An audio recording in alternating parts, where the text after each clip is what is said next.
Welcome to SPN's Recyclability Conference.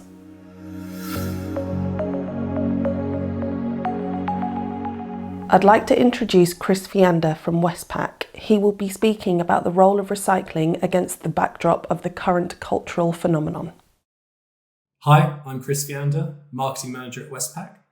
We're a supplier of packaging to food service and grocery markets, and it's fantastic to be speaking once again at Sustainable Packaging News' latest online conference. I wanted to look at the role of recycling against the backdrop of the current cultural phenomenon known as the culture wars. The UK's culture wars, as we all know, can tend to be a bit like quicksand. Once something falls in, it can be almost impossible to drag it away. And the more it struggles, the further it then tends to sink. These highly partisan battlegrounds, whether played out on TV shows or social media platforms, often actually do very little to try and truly explore the complexities or details of the issues that they latch onto. Environmental issues have also fairly consistently found themselves to be right at the forefront of this trend.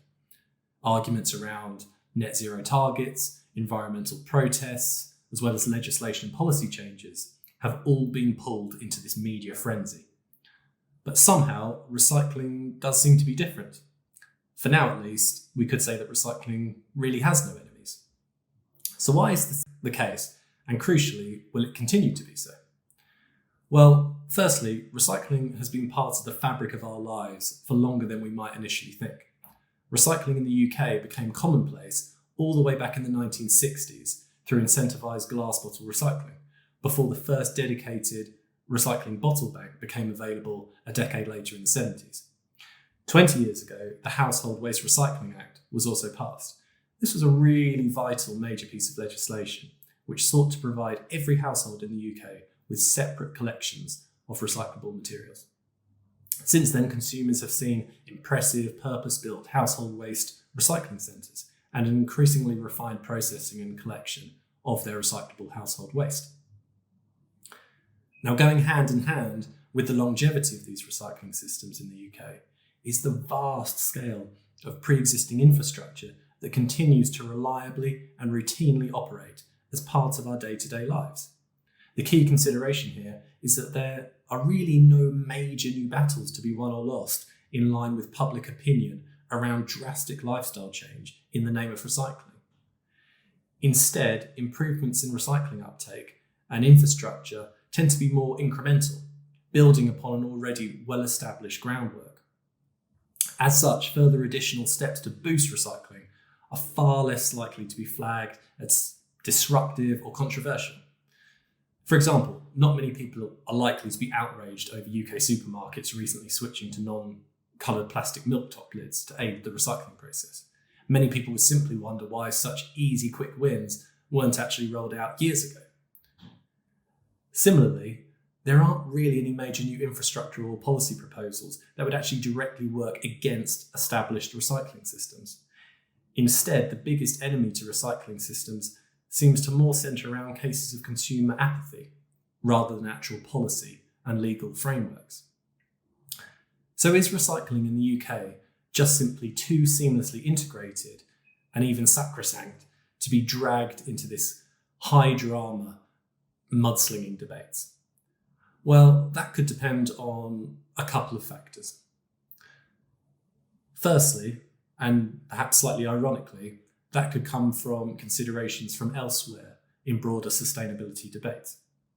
For example, we can ask ourselves what happens to the momentum gathered behind existing recycling processes when new products are introduced to a market that actually break the circular loop but offer their own distinct environmental benefits.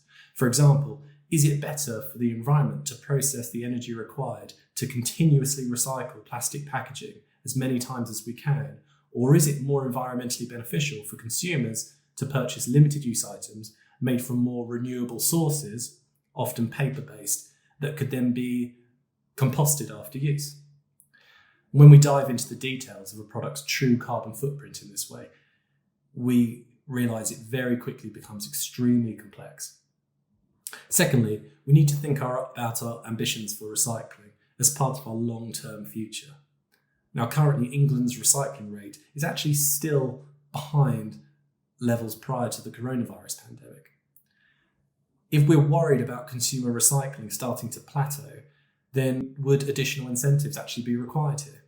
And if so, could these then potentially push recycling into the lion's den of public discourse? For example, it was recently shown that as many as 8 in 10 households are still failing to recycle simple items. As an example, your neighbour might make all the most common recycling faux pas. They might stuff coated paper receipts and old sticky notes into their paper recycling, or perhaps load their glass recycling with old Pyrex glassware. Either way, recycling facilities would typically not be able to process any of these materials, but your neighbour would be none the wiser.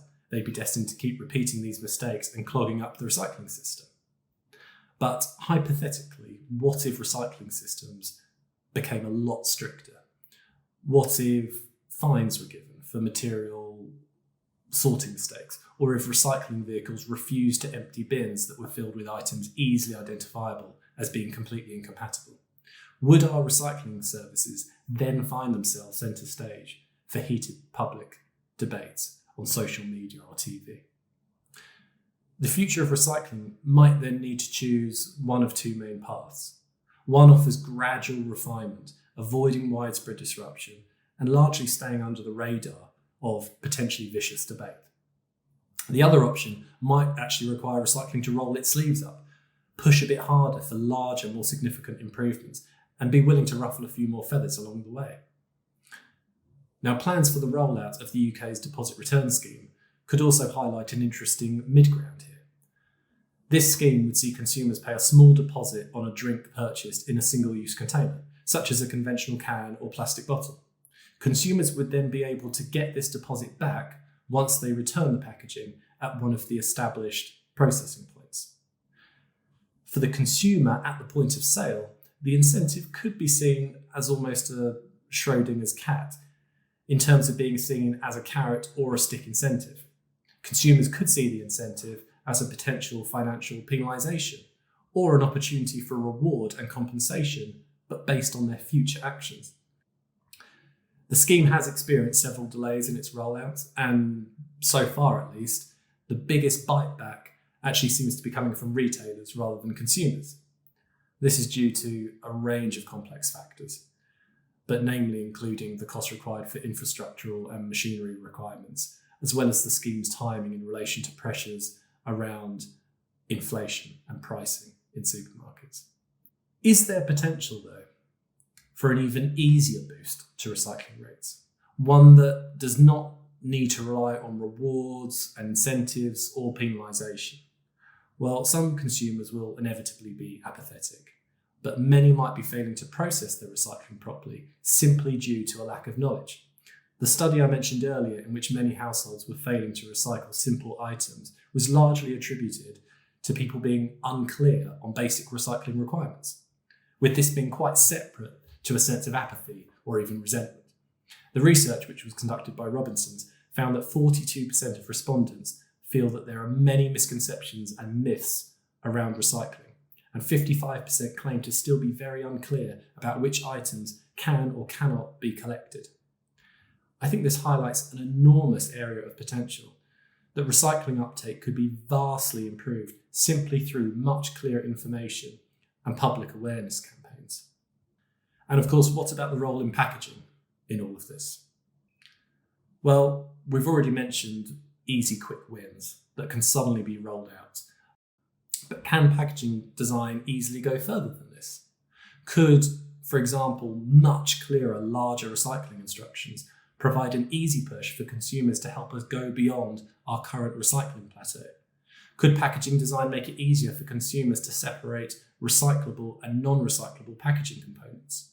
Could material technologies and packaging design help better safeguard against excessive moisture and grease contamination? Well, thank you so much for listening in. It's been a pleasure, and I'll see you soon. Thank you. Now we will be hearing from Katharina Muller at Interseroh. Katharina will be talking to us about the Made for Recycling science-based packaging analysis, with particular emphasis on infrastructures within this assessment. Yeah, hello and welcome also from my side. I'm very happy to have the chance to give this presentation here on the SPN Recyclability Conference. And within my presentation, I will present you our packaging recyclability analysis. And the department I am working in and also our service is called Made for Recycling. You see also our label here on the right side, but I will come back to our label later on within my presentation. And yeah, we are a team of 4 people. I'm the second one here in the list. So my name is Katharina Muller. I'm a packaging recyclability consultant, and that means that I do all the packaging analysis with the customer and support them in improving the recyclability of their packaging. Also, some words or some information about my company. So the company name is Interseroh Plus, and the Interseroh Plus is the new recycling alliance, which is available available in Germany, and this is a new concept we have. So big companies have the chance to get part of a dual system, and yeah, these have some advantages, as for example, that they can use all the services which are in our company. So as for example, our Made for Recycling services, then furthermore, they've got all the transparency regarding the prices, the licensing prices, and they can use all the resources out of our sorting plans.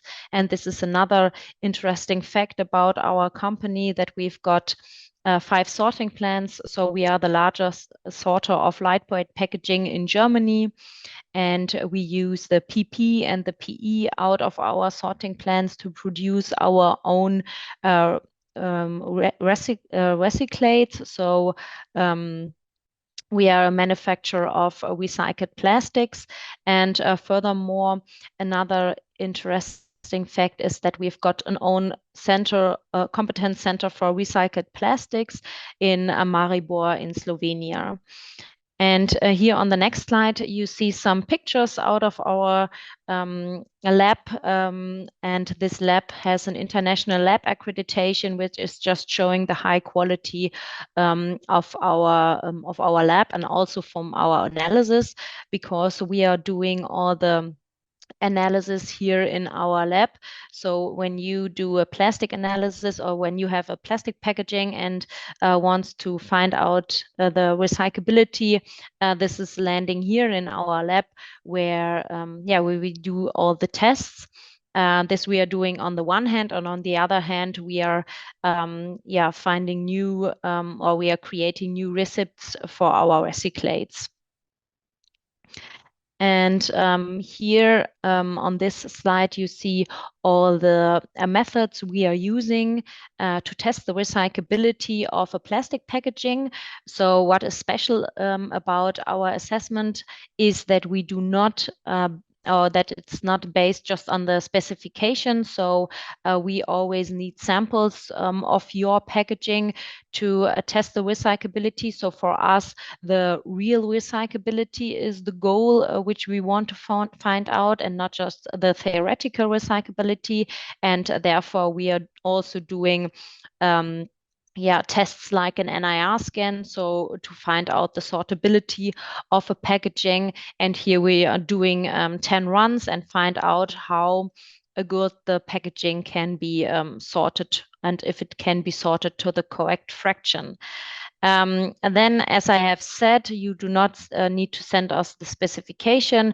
We really find out what is in your packaging. So to determine all the material compositions, we do a TGA, a DSC analysis, FTIR, and the microtome cut. And in the end, we can tell you how the specification really is of your packaging. And we do not just analyze the recyclability of plastic packaging. So the analysis of plastic packaging we do in our own lab, which you have seen some slides before. But we also do packaging analysis for paper packaging. And here we need 250 grams of the material to test the recyclability. And to find out the recyclability of paper packaging, we use the newest standard, so the SEPI method. And here on the slide, you see the standard method, which is in this SEPI method. And in the end, we can tell you how good recyclable your paper packaging is. And I already used the term a lot of time within this presentation, and it is highly discussed. So what is meant by the term recyclability? So there is not just one definition, and I think every one of you has another another opinion what recyclability means. And we, of course, have our own definition of this term as well, just due to the fact that we define the recyclability. And on this slide, you see three different definitions, and in the middle one is our definition. So we have developed our assessment method together with the BIFA Umweltinstitut and the Fraunhofer IVV. So with some external partners, we have developed our assessment method in year 2018. And when we define the recyclability, for us, it's not important that we have a closed the loop system, so that out of a packaging can be created again. So for us, it is important that we save materials and that we save resources. So for us, it is important that we have a look how the material, or if the material can be returned to the material cycle again, and how high is the quality of the material. So these are the two main aspects we are looking at. And now I want to start to give you some more insights about our Made for Recycling evaluation method. So I want to show you all the criteria we are looking at. So when we assess the recyclability, we look at the whole afterlife of a packaging.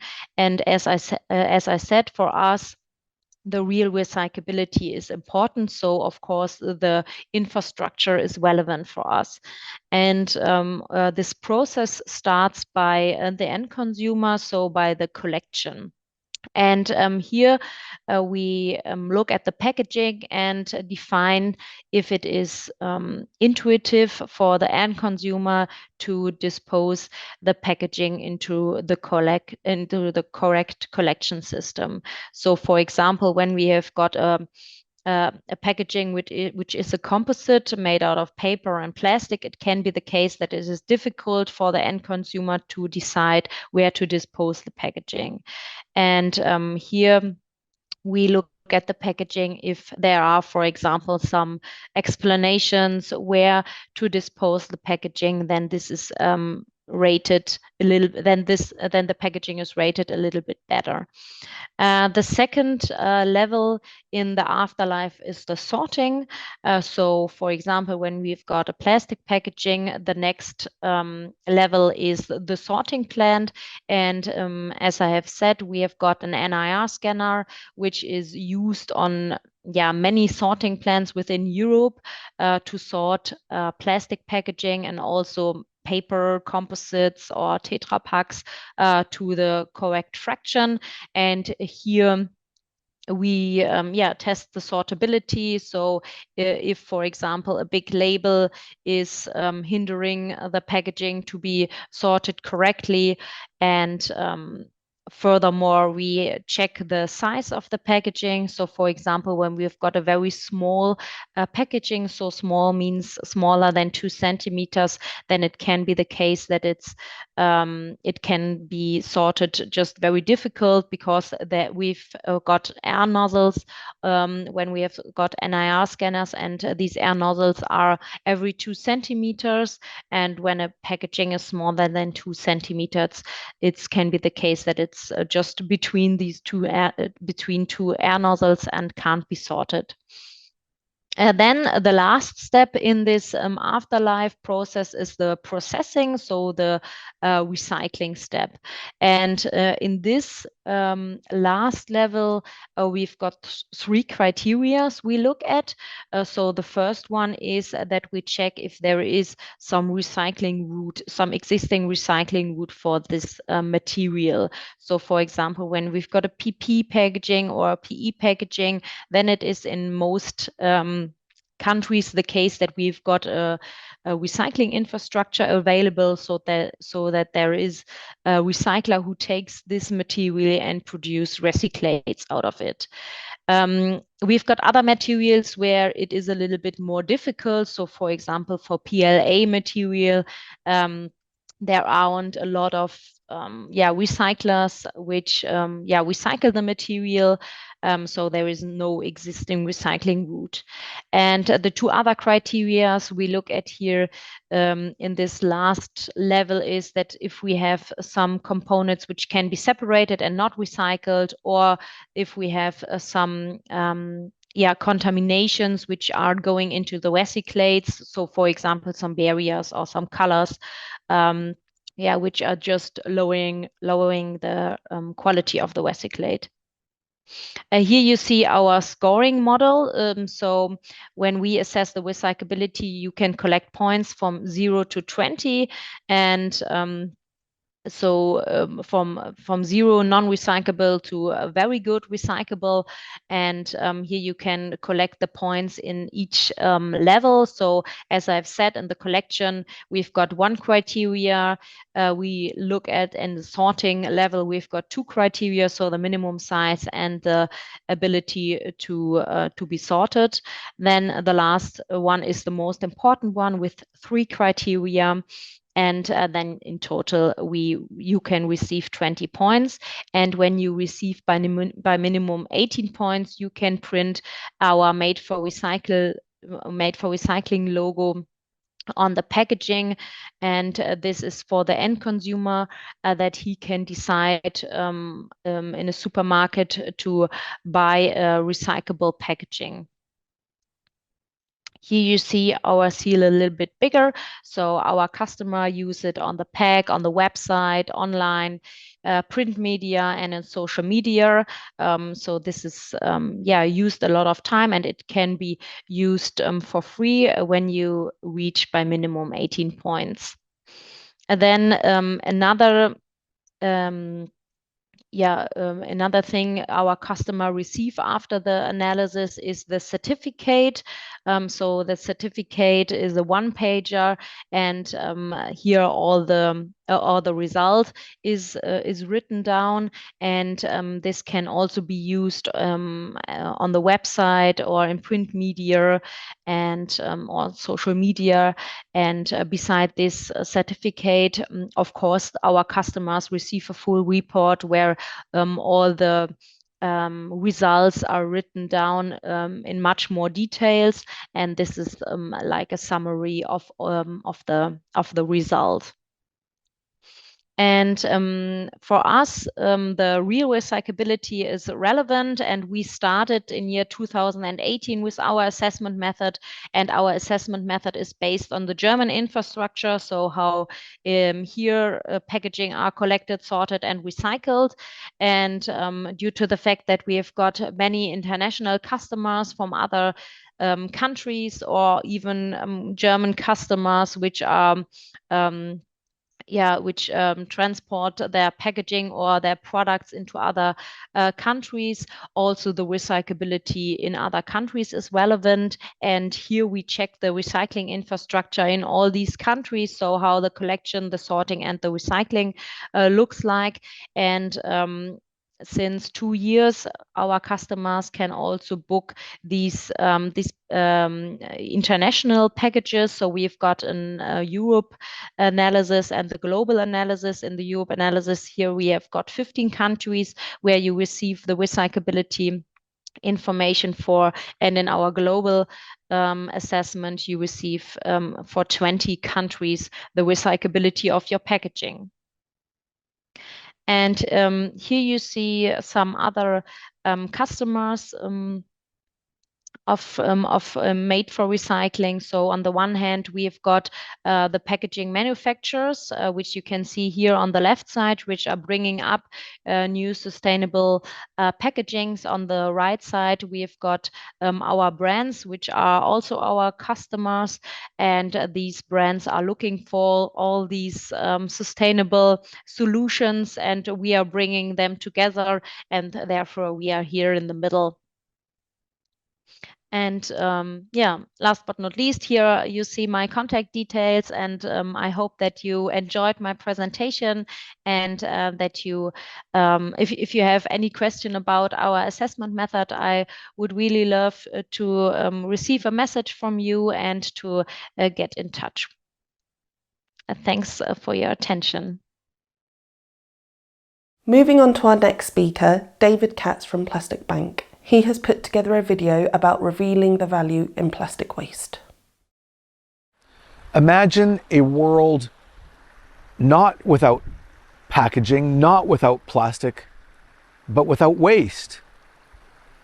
Imagine a sci-fi future for humanity. Look forward 500 years. What would 500 years of humanity look like? Could you see how bright it might be, how clean it might be, how abundant it might be? Think of all the advancements in computing and in technology and medicine and transportation, and look at the world where we're headed. Do you still think that in 500 years from now, we're taking all of our material resources that we encounter, we put them on a curb, and someone picks them up and takes them to a hole in the ground? Of course not. And I think if you, like everyone else, agrees that it must occur for humanity to survive and thrive in the future, then we can all see that that is the direction we're headed. Hi everyone, I'm David Katz, founder and chairman at Plastic Bank. My message today is not about a world without plastic or packaging, but a world without waste. Imagine along that journey as well that if at some point every piece of packaging, whatever it might have been, or every piece of plastic, whatever it might be, from a chair to a crisps package to whatever it is, was immediately exchangeable for €5 or $5 or £5, would we still see any entering the environment or the marine ecosystem? Would anything be flowing to the ocean? No. We know in that statement as well that it is not the plastic then, it is us. It is our paradigm and the view of the material that has led us to the environment and to the degradation that we're all experiencing today. It is the same paradigm that can lead us out of this catastrophe. It's not climate change that we need to speak of, but business change. A regenerative economy is emerging, one where all business, all transaction regenerates and repairs the very damage that we're experiencing. Our next generation of consumer, inspired by Greta and the ones that will follow after her, inspired not just to buy that doesn't cause degradation, but inspired by the products that repair the damage that's been done. Working and leading towards a purpose economy, we recognize that the next generation, not of consumer, but of employee, is demanding that we add purpose to our businesses. What a beautiful time and a beautiful calling to use that inspiration to find the next generation of business, the regenerative economy, where every transaction repairs, and restores all of humanity while engaging a consumer that wants the same, while creating a pathway for the next generation of executive that wants to live a life of purpose. That is what's unfolding, and that is what is available to us all. At Plastic Bank, we've created a global network of social recycling ecosystems that creates an opportunity for the world to collect and exchange plastic as a currency. Collect plastic, pay for school education. Collect plastic, receive medical insurance or Wi-Fi or cell phone minutes or sustainable cooking fuel or anything else that you may need using what was considered as garbage but now as value. Collect and return the material through a blockchain-based application that we've created that certifies, that authenticates the traceability and transparency of the supply chain, collecting a material whose exchange has transformed lives.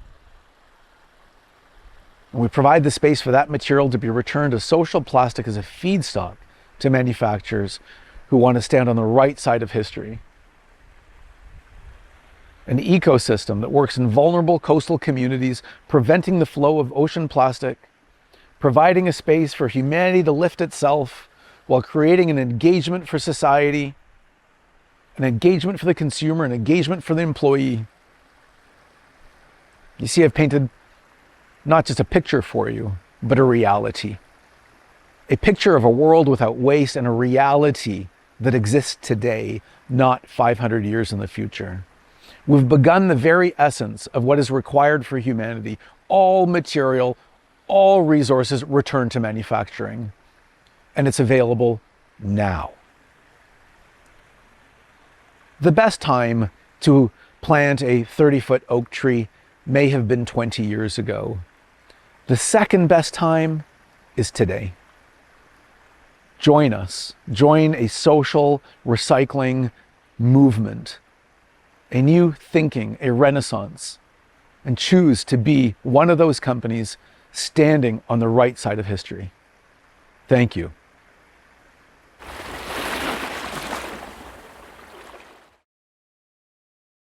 Now let's hear from Emma Wilkinson and Charlotte Davies at Beyondly. This session will help you to define packaging recyclability. There are also a few helpful tips on how producers can minimise the impact of modulated fees.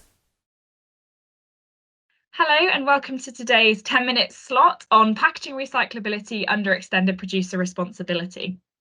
So I'm Charlotte Davies, a resource efficiency consultant here at Beyondly, and today myself and my colleague Emma Wilkinson, our regulatory affairs leader, will be taking you through a whistle-stop tour of packaging recyclability and how this relates to the oncoming EPR and modulated fees.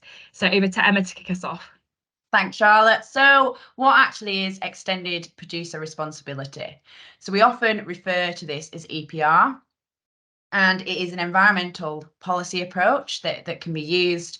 And within this policy approach, a producer's responsibility, which can be financial or physical for a product, or in this case for packaging, is extended to the post-use stage. So once a consumer has used the product and discarded of the packaging, we're talking about that part in the cycle, their responsibility is extended to. And so implementing EPR for packaging will incentivise design of products and packaging so that they are easier to be reused, dismantled and recycled at the end of life. So government are reforming our packaging compliance system to incorporate this EPR policy approach, and which will sort of replace the previous regulations that we have called producer responsibility. So EPR for packaging will shift the cost of collecting and managing household packaging waste from councils, who it currently sits with, who use taxpayer money to fund this activity. It will shift to packaging producers. And so because they're obligated financially for collecting and managing household packaging waste, this should incentivise reduction in packaging use and the choice and design of easier to recycle packaging. So the financial obligation, so paying for that collection and management of household packaging waste, will be brought through to producers via something that we call modulated fees, and it's also referred to as waste management fees. So this fee structure will be phased in over 2 years. And in the first year, that will be 2025, and that will be based on what packaging has been placed on the market during 2024. So within EPR, you have to submit packaging data, and for the first year, this data will be quite basic in comparison to what we're going to see in future years, and will just require, I think it's like 5 categories applied to your packaging data. And the first set of fees that we'll see in 2025 on this 2024 packaging data will be unmodulated and will be just based on a base fee that is applied to the broad material type. So we're going to go through this in the next slide, but like paper, plastic, steel, aluminium, etc., to the broad material type, the fee will be applied. And they will be calculated in April 2025 when all the packaging data is in and raised in October 2025.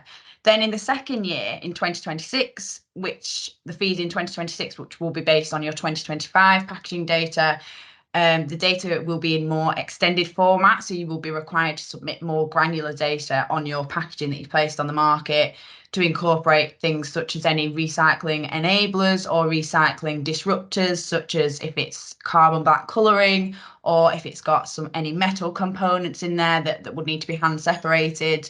It may include like a description of the packaging, just more detail. Another example is the subtype of the packaging material itself. So for instance, the specific plastic category rather than just the general plastic material type. So if it's sort of PP, PE, that will be required. And that more granular data will give the regulator a much better picture of the recyclability of your specific packaging that you're placing on the market. And so that will enable the fees, the second round of fees, to be modulated, as I said, based on your specific material type. And they will be calculated from April 2026 and raised from October 2026. So back to the first year, in 2025 of these fees, it will be a material base fee, as we said, on the broad material type. So it says there paper, glass, steel, aluminium, plastic, wood, other, and fibre-based composites. That will be based on the general recyclability of those materials, and we will multiply that by the obligated tonnage that you're placing on the market. Whereas in the second year, with the fees being modulated, that material base fee for those broad material types will actually be multiplied by a modulation factor, which will be specific to your specific material that's being placed on the market. So we will have a malus for hard to recycle packaging materials, which will be a value of above 1. And so, for instance, if we had a malus of 1.5 and we had a material base fee of £100, multiplying those together would result in a fee of £150. And then we also have bonuses for recyclable materials. So that's sort of a reward. You would have a value of less than 1, your modulation factor. So again, if we take that £100 base fee example and multiply that by, say, 0.5 as your modulation factor, it would reduce the fee down to £50. And so that's your incentive and sort of your reward for using recyclable materials. And those combined together, the material base fee and the modulation factor, we would multiply that again by your obligated placed on market tonnage to give you your overall fee. And just a heads up as well, DEFRA have confirmed that they're going to give a basis for the baseline fee, hopefully January 2024. So early next year is what we're hoping. Yeah, that we'll get some figures on that. And just to finish my section off, we've got here a bit of a summary of current UK household packaging recyclability. So on the left, we've got widely recyclable materials such as glass, PET. We've got metals on there, cardboard, paper, some more plastics. And then on the right, we have not widely recyclable packaging materials such as compostable plastics, polystyrene, rigid black plastic, as I mentioned before. And these are what Charlotte's going to expand on in a bit in the next few slides. Okay, thanks, Emma. So we know why you want your packaging to be recyclable, but how do we define it and what does that mean? So the minimum criteria really for recyclability is the technical capabilities of material and format. So in any circumstance, technically any type of material could be recycled, but there's financial implications, energy implications, time allowances, all of that kind of thing to consider. We'd also then need to consider the collection and sorting infrastructure, so that recycling pathway infrastructure within the UK, and whether it is possible to collect it and sort it for recycling. And then finally, the usability of the material once recovered. So is there a market for that recycler? Can it be put back into products? And we're aiming for no downcycling. We want to keep that material in circulation and in use. One thing to point out is that recyclability is only considering the end of life.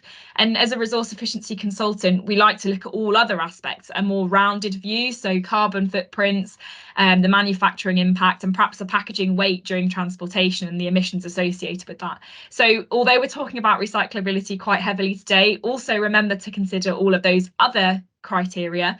And it's really a case of right material, right time. So the on-pack recycling label, or OPRL, is currently a really good way at judging the recyclability of packaging in the UK today. And they've developed a standardised labelling system, which is really simple and consistent for the consumer, to give them the information about what to recycle. But how is that actually defined? So OPRL use the sort of equation that if 75% or more of UK local authorities would collect this material or type of packaging, then it is deemed as recyclable, and you'll get the recyclable stamp there, that which you can see. And if fewer than 50% of the UK local authorities don't collect this type of packaging or material, then it would be deemed as do not recycle. So that's the best way at the moment that we're seeing how to define packaging recyclability. And this will be developed. Obviously, OPRL is a scheme, an optional scheme to join, but within DEFRA's plans for EPR, they are planning to develop a mandatory labelling scheme, which would sort of run alongside OPRL. So designing packaging to optimise recyclability is really important for producers as we see EPR underway and being implemented. So we've just picked out a few key things to consider of 3 key material categories. So paper is already widely recycled, and you can see there at 70% in 2021 that it's quite a high rate. We've got the RAG system, so the red, amber, green there, which just gives you a bit of an idea of what sort of packaging you should be aiming for. So obviously green, go paper, cardboard, non-siliconized glassine, and laminates with less than 10% of the laminate material. So those laminates are quite key in coatings, inks, varnishes, adhesives can all be problematic in these paper mills, and they can have an impact on the quality of paper and lead to inferior running of the machinery. So it depends on the composition and interaction of the components, but they do lead to undesired consequences, and therefore it's recommended that you minimise that sort of laminates, inks, anything like that to below 10% of the pack weight to optimise recyclability. And the Confederation of Paper Industries, CPI, have had a big focus recently on plastic laminates, and they've got their hierarchy there. So obviously they'd aim for producers to design plastic laminates out 100%. But if you feel the need for it as a producer, then making sure that it's designed to be peeled off or designed to be easily separated in the process, which is key. And also the CPI have recently developed a new recyclability tool, which is called Paper Cycle. So if you have lots of paper packaging, check that out. It's really useful and provides some guidance on the recyclability of paper. So plastic, again, we have started to see an increase in its recyclability. So for instance, pots, tubs and trays in the UK have increased from 30% to 75% over 5 years, from 2010 to 2015. But we're still sitting at a relatively low recycled rate of 44%. You can see again the RAG system. So as Emma mentioned, those rigid black plastics, PVC, polystyrene, those are sort of things that you want to avoid. Looking for monopolymers of rigid PET, polyethylene, mono PE, PP films, and polypropylene. So the British Plastics Federation have sort of generated 5 key golden rules. So using the same materials, as I've already mentioned, monomaterials are really important. And wherever mixed materials are used, making sure that they're compatible and they have different densities, they can be easily separated. Minimising colour, ultimately, high coloured plastic has a lower economic value, and it will interfere within the automatic sorting machinery that uses NIR. And if you've ever seen a jazz stream output, it's sort of a horrible greyish green colour, which it limits its further use and in products later on. You also want easily separable closures, so avoiding that contamination from pigments, inks, residual adhesives, which helps to raise the quality of recycler and avoid contamination from different materials. You also have seen recently the tethered caps on bottles, which is because in most UK processes, anything below 40 millimetres will fall through the trommel sorting sieves, and that's going to lead to incineration. So keeping those small items of the same material attached to packaging can help recyclability of those. And then we come to sort of avoiding full sleeves. That again can interfere with the sorting process, and having small and easily removable labels, the adhesive, the label material are all important, and they can impact in recyclability processing and cleaning. When you're coming to sleeve labels, they should be no more than 40% of the bottle surface, and for pots, tubs and trays, no more than 60. So some key things to stick to there. As I say, all this information is available through the British Plastics Federation, Recoup, WRAP, Recyclass. They all provide impact assessments and lots of guidance around recyclability of plastic. And again, you've got to consider the right material, right place. Plastic always has a bad rep in the press. Perhaps the compostable switch isn't the solution at this stage. We don't have much of an industry collecting it at the moment, so there's not that pathway in the UK. So perhaps looking to make your plastic more recyclable rather than moving to alternative materials. And then metals, they're quite an easy one. It's infinitely recyclable technically, and we have a high recycling rate of 76% in the UK. But why isn't that 100%? So sometimes multiple metals can be used within the same packaging, and that means that any inseparable components will be lost within the recycling process. Making sure that labels are paper, which is the optimum, over plastic, or you can also have direct engravings or printings, but making sure it's all supporting recyclability. There's huge problems around plastic and aluminium laminates. They're currently not targeted within the UK recycling system, and they're quite hard to deal with. So perhaps looking for solutions away from those. And then again, consumer engagement is really important. So AliPro offer support around this. Aluminium foil lids, like you can see in the image, are found all through the home. So with that item, perhaps the consumer wouldn't see that aluminium as anything to recycle, but it's key to get them thinking and making those foil balls. So making sure your labelling is up to date and correct with all the different components. So that is a whistle-stop tour of EPR, modulated fees, and perhaps some key things you can take away to sort of help prepare you for what's coming over the future. Thank you so much for your time today. If you have any questions, please do get in touch, and we hope you enjoy the rest of the conference. Thank you. Lastly, we have Silvia D'Alesio, who will be speaking to us about ways to address the problem of packaging waste. Hello everyone, I feel extremely glad to contribute to this SPN Recyclability Conference, as it marks an important meeting, and it gives me the immense pleasure to be amongst esteemed personality into packaging field. And before I kick-start with my presentation, I would like to express my gratitude toward the Sustainability Packaging News, who constantly contribute to create a worldwide packaging ecosystem, sharing awareness about issues and concern on the packaging recycling system. The packaging chain was among the first, about 20 years ago now, to be regulated at a European level by an approach that today we can define as a circular economy.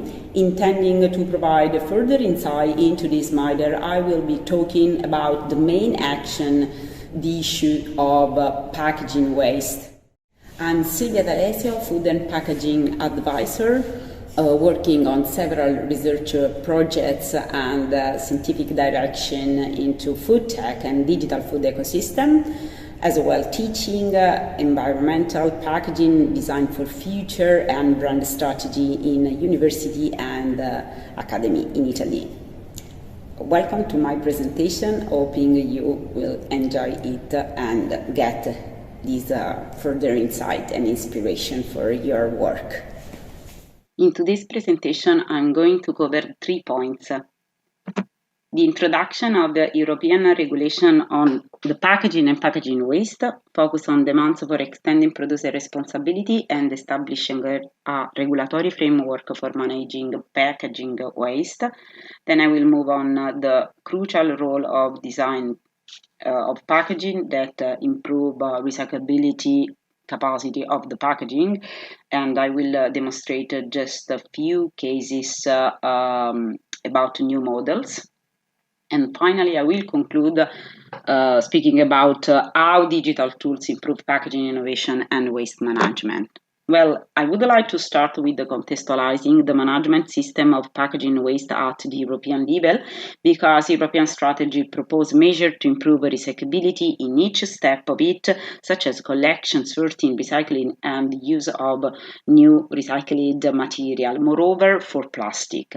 In fact, we have to view the last update of the packaging and packaging waste directly, because the new recycling targets for plastic packaging that have to be adopted in 2025 at least 15% and in 2030 55%. So despite the several regulatory framework that affect important changes per nation, the core principle for the correct and effective environmental management of packaging and packaging waste generated by the consumption of products have remained, as you can see in this graph, the extending producer responsibility.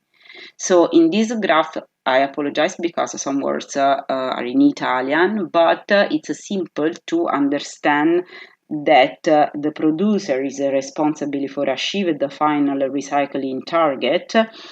However, it's important to understand that it is essential to share this responsibility by cooperating with all economic actors that are involved in the management of packaging waste. Let's move on another aspect concern how to forecast the amount of recycled packaging by quantities, weight, after the consumption. And these results are shown by per time. So at the trend level, the forecast data may include the effect of changes in consumption styles leading to increase the amount of packaging at each level, secondary, primary, and tertiary.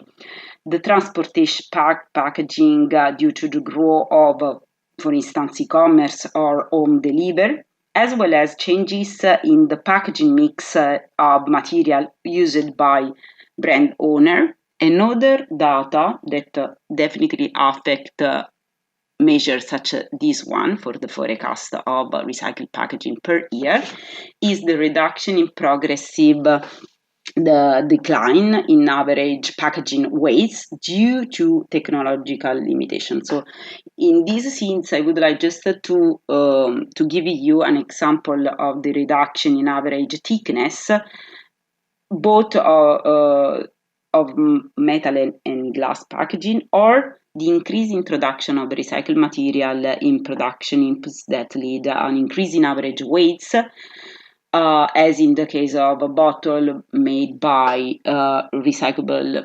PET, for which greater thickness are required compared to the best technology supplyable with virgin polymer. So the point could be summarized how to align the extending producer responsibility instruments and find that one that links public and private realities, regulating at a national level the delivery of packaging waste from local waste.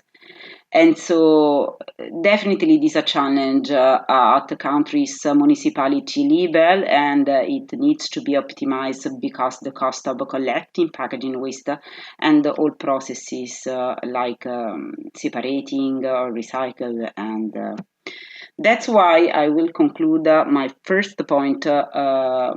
Another key question may involve models that identify the optimal match points between production and recycling lines.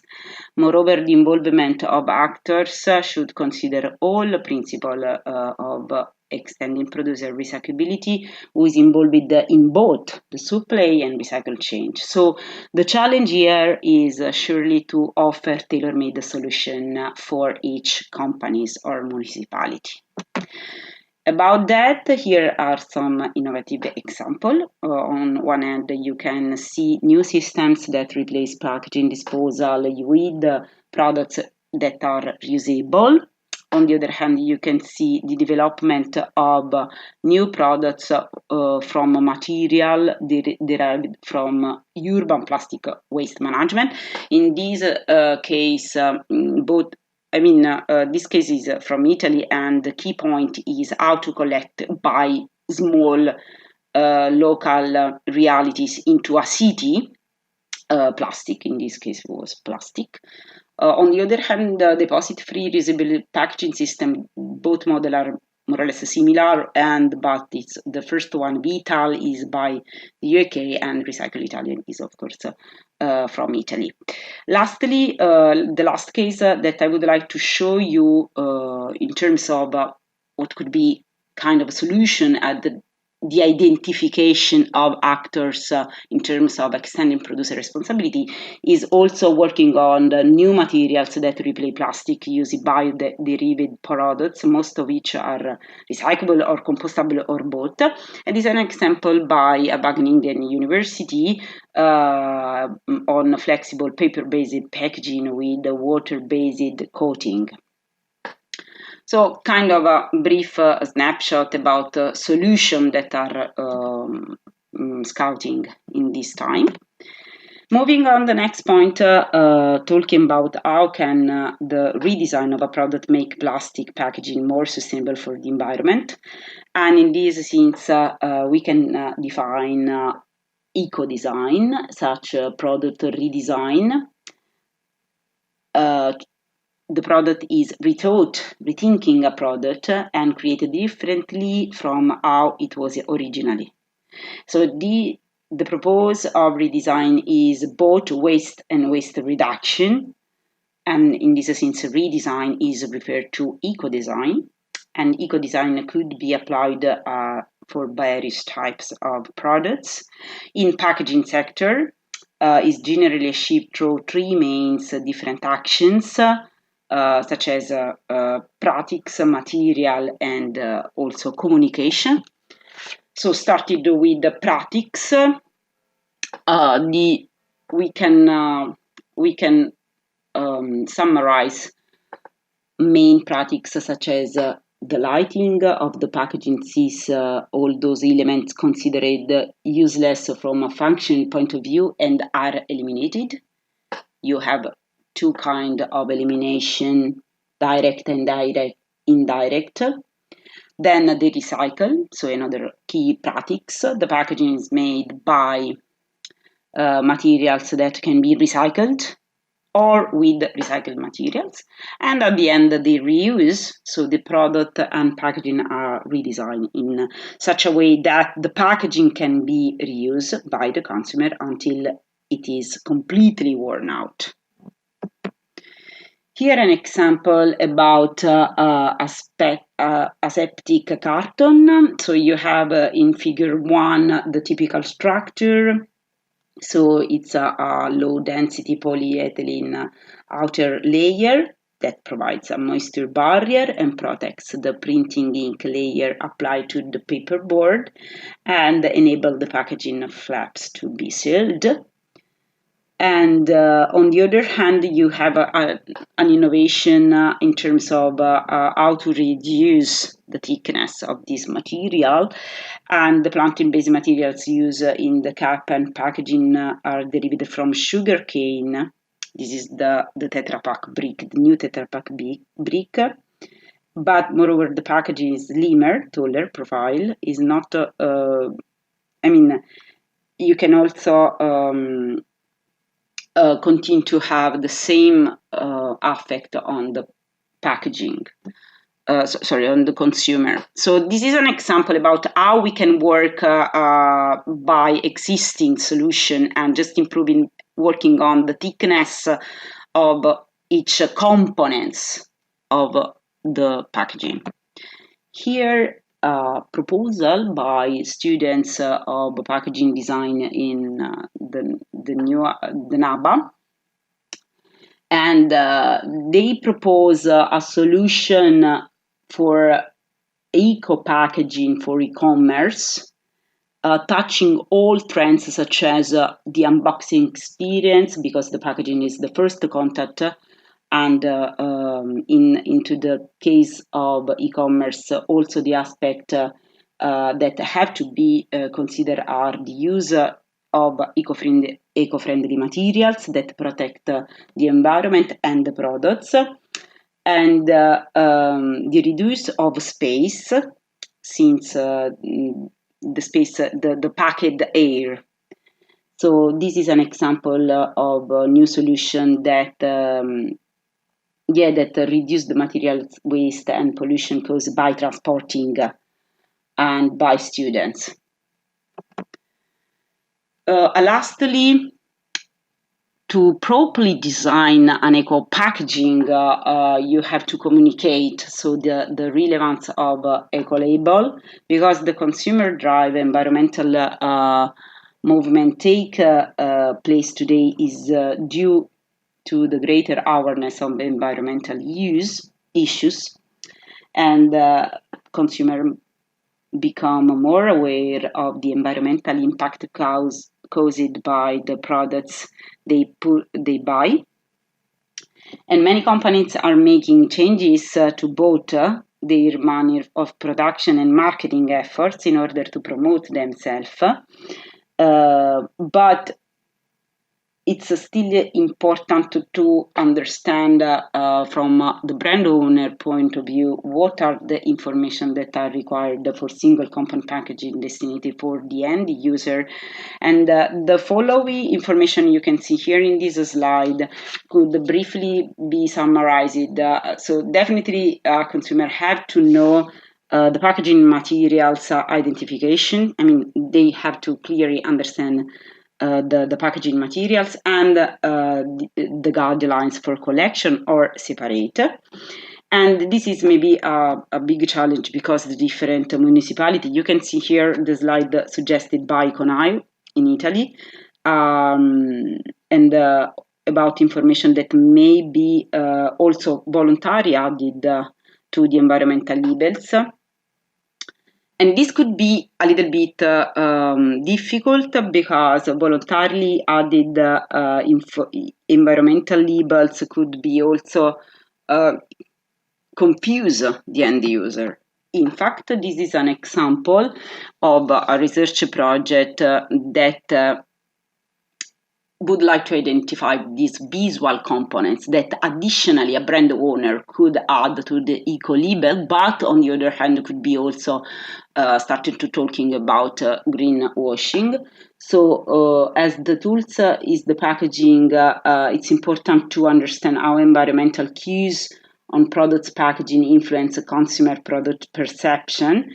So you can see here the experiment and the condition. First of all, the condition, and then after the test on the perceived environmental friendliness. So